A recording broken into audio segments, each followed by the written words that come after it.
Faly miarabantsika rehetra indray rakizy. Ary faly indrindra indray androany hanolotra tantara mahafinaritra sy mahavariana ho anao. Enoy tsara ary. Halloween tampany voalohany. Halloween tsy misy ahy. Nanindry ny orony tamin'ny varavarankelin'ny fivarotana iray i Eva sy Howard. Ny voatavy tao ambadiky ny vera dia nampiseho tarehy ratsy matsiravina. Tsy maintsy manoratra zavatra momba ny Halloween. Oh, hitanao ve io karandoha io? Toa mahafinaritra, fa tsy tena izy. Noho iranoditry Eva. Ho tonga amin'ny fety Halloween ve ianao? Tsy fantatro angamba, fa izao aloha tsy maintsy mody.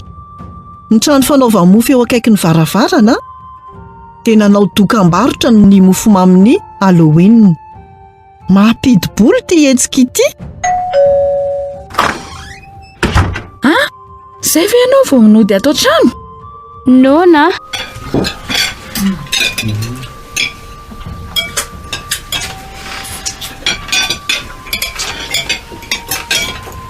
Aiza daholo ny lohan'ireo voatavy teo am-baravarankely?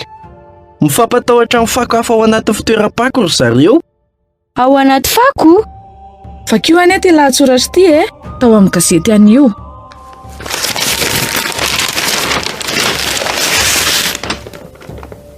Rehefa namaky ny dikany Halloween izy dia niraikitra tao amin'ny tendany ilay pizza. Ny raika amin'ny 30 oktobra dia fetin'ny mpamosavy izay mampifaly an'i Satana. Efa mihoatra ny 2 taona mahery ny tantara. Taom-baovao celtika izao.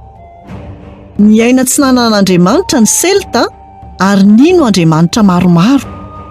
Nino izy ireo fa i Samhain ilay Andriamanitra ny fahafatesana, ny aliny Halloween dia hitady ny maty. Raha izany, fety ho an'ny devoly tokoa ve ny Halloween? Halloween no fahafoizan-teny anglisy ho an'ny andro mialohan'ny andron'ny olona masina. Efa elabe talohan'izay, nisy mpanao majika nanapaka nave dia nasiany labozita ao anatiny dia napetrany teo anoloan'ny tranony ary niantsoantso atraizatraiza izy ireo hoe fanatitra sa ozona. Izay rehetra tsy manatitra fanatitra ho an'ny Samhain dia voaozona. Androany ny olona manao akanjo misy matotono mba hangataka vatomamy. Mampatsiahy antsika ny fomba mpanompo sampy izany. Hoy ny Baiboly, alaviro ny ratsy, fetin'ny faharatsiana ny Halloween. Tsy fantatro izany hatrizay, fa malomboko izao ny Halloween tsy misy ahy. Efa nivakianao ve ty lahatsoratra momba ny sorony ity? Hatsatra i Eva rehefa namaky fa ny olona dia natao sorona ho an'i Satana. Tena mahatsiravina. Mpandainga sy mpamono ny devoly. Ny Halloween dia manasongadina izay rehetra tiany. Laza Andriamanitra fa tsy tokony handray anjara amin'ny fanaon'ny mpanompo sampy sika. Izao no lazaiko, ny Halloween tsy misy ahy. Ary ianao, mino an'i Jesosy Kristy ve ianao? Raha izany no izy, dia afaka mahazo ny tena fifaliana ianao, nefa tsy voatery miala voly miaraka amin'ny orooro. Andeha SMS any amin'ny Howard tsy andeha amin'ny fety Halloween. Ary manantena izany ho anao ihany koa izahay. Tia mifantatra bebe kokoa momba ny Halloween ve ianao?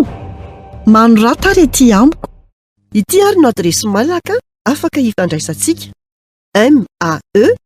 maellb@gmail.com na miantsoana laharan-tarobia 038 09 280 82.